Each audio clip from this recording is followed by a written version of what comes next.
دوستوں کسی شہر میں ایک بہت ہی نیک اور فراغ دل انسان وہ ہمیشہ غریب ہمیشہ کمزوروں اور نادار لوگوں کی مدد اور ان کا بہت اللہ نے اسے جس مال و اسباب سے نوازا اسے وہ ہمیشہ غریب نہایت ہی محبت سمجھداری اور ایمانداری سے تقسیم کرنے اور اسے اس عمل سے بہت خوشی ملتی اور جن لوگوں کے لیے وہ یہ کام کرتا وہ بھی اسے ڈھیروں دعائیں مگر اکثر ایسا ہوتا کہ اس نیک انسان کی بیوی اس عمل سے ناراض اور وہ اسے کہتی تھی کہ آپ ایسا نہ کیجیے اور ہمیں اس کام سے کیا فائدہ اور ایسا نہ ہو کہ ہماری ساری دولت آپ کے اس عمل سے ختم ہو جائے اور وہ عورت خاصی کنجوس اور اسے غریبوں سے ہمدردی کرنے میں کوئی دلچسپی نہ دن ایسے ہی گزر رہے کہ ایک دن اس ایک انسان نے اپنی بیوی سے کہا کہ 5 لوگوں کے لیے کھانا تیار کر آج جمعرات کا ہم اتوار کے دن یہ کھانا اور کچھ اچھے کپڑے غریبوں میں تقسیم کر دیں اس نیک انسان جب یہ بات سنی تو اس سے بہت غصہ آیا کیونکہ وہ ایسا نہیں چاہتے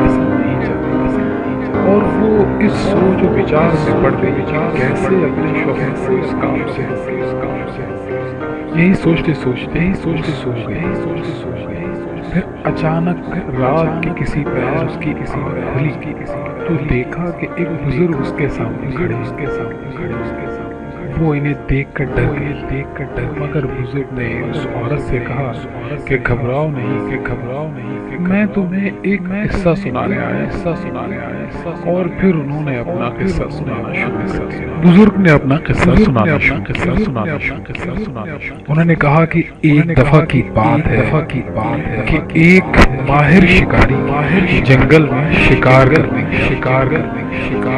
دن بھر کی بھاگ دوڑ کے بعد اس نے کافی جانوروں کا شکار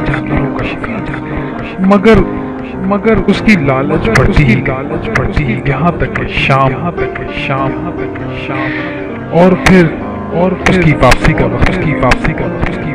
جنگل سے واپسی جب اس کی نظر نہایت ہی خوبصورت ہرن اور اس نے اس ہرن کا نشانہ لیا اور تیر چلا وہ تیر سیدھا ہرن کے جسم میں جا اور ہرن اس تیر سے زخمی ہو کر گر شکاری دوڑا اور ہرن کو پکڑ اب اس کے پاس ڈھیر سارا شکار ہو گیا تھا سوچا کیوں نہ میں اس ہرن کو گھر جا کر اور اس کا لذیذ گوشت یہی سوچ کر سارے ہرن سمیت اپنے کندھے پر ڈالا اور اپنے گھر کی جانب چل شکاری ابھی تھوڑی ہی دور چلا تھا کہ اچانک اس کے سامنے ایک خوار شیر آ گیا شکاری نے شیر سے کہا کہ میرے پاس ڈھیر سارا تم اس میں سے جو چاہو کھا لو اور اپنی بھوک مٹا مگر شیر نہ مانا کیونکہ اتنا گوشت دیکھ کر اس کے دل میں بھی لالچ اور شیر نے سوچا کہ کیوں نہ شکاری کو بھی اس گوشت کا حصہ اور یہ سوچ کر اس نے شکاری پر شکاری نے جان بچانے کے لیے اس خوار شیر سے لڑنا شکاری نے اپنے تیروں سے شیر کو کافی زخمی کیا اور شیر زخموں سے لہو لہان مر گیا مگر شیر کے ساتھ لڑائی شکاری کو بھی کافی گہرے زخم آئے تھے اور خون بہ جانے کی وجہ سے شکاری بھی ہلاک کچھ ہی دیر بعد وہاں سے بھیڑیوں کے ایک ہول کا گزر جو کئی دن سے بھوکے تھے مگر انہیں اب تک کھانے کو کچھ نہیں ملا۔ بھیڑیوں کے غولیوں نے جب اتنے سارے گوشت کو دیکھا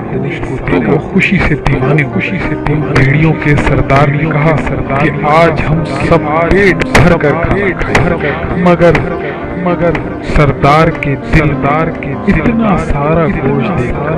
لالچ پیدا ہوئی اور اس نے سوچا کہ کیوں نہ یہ سارا کا سارا گوشت میں ہی ہڑپ کر جاؤں۔ یہی سوچ کر وہ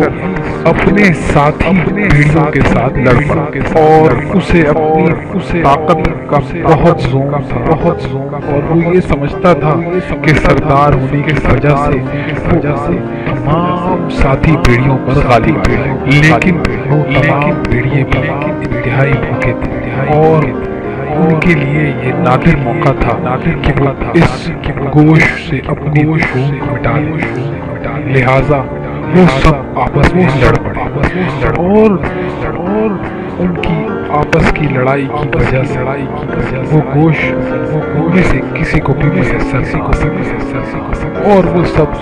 زخمی اور نڈھال ہو کر وہی گر پڑے۔ اس طرح حرص و لالچ ان تمام لوگوں کی جان لے لی اور کسی کے کچھ بھی ہاتھ اگر شکاری کچھ ہی شکار پر زیادہ لالچ نہ تو شاید خیر و عافیت گھر پہنچ سکتا تھا۔ اسی طرح اگر شیر بھی شکاری کی بات مان لیتا تو وہ اپنا پیٹ بھر سکتا اور نہ وہ خود ہلاک ہوتا اور نہ ہی شکاری کو اپنی جان سے ہاتھ دھونا پڑتا۔ بزرگ یہ کہہ کر خاموش اور پھر انہوں نے کہا کہ میں اسی لیے تمہیں سمجھانے آیا ہوں کہ زیادہ مال و دولت جمع کرنا مناسب نہیں۔ اس مال و دولت کو ان لوگوں میں تقسیم کرو جو اس کے اصل حقدار ہیں۔ ہمارے آس پاس بہت سے ایسے لوگ ہیں جو فاقہ کشی اور انہیں پہننے کے لیے مناسب لباس بھی میسر نہیں، مگر دوسری جانب ایسے لوگ بھی ہیں جو ساری زندگی مال و دولت جمع کرنے جبکہ ہم سب کو معلوم ہے کہ ایک دن ہم سب نے مر جانا ہے اور یہ سب کچھ دنیا میں ہی چھوڑ کر ایک دل انسان کی ان بزرگ کی یہ کہانی سن کر بہت متاثر ہوئی اور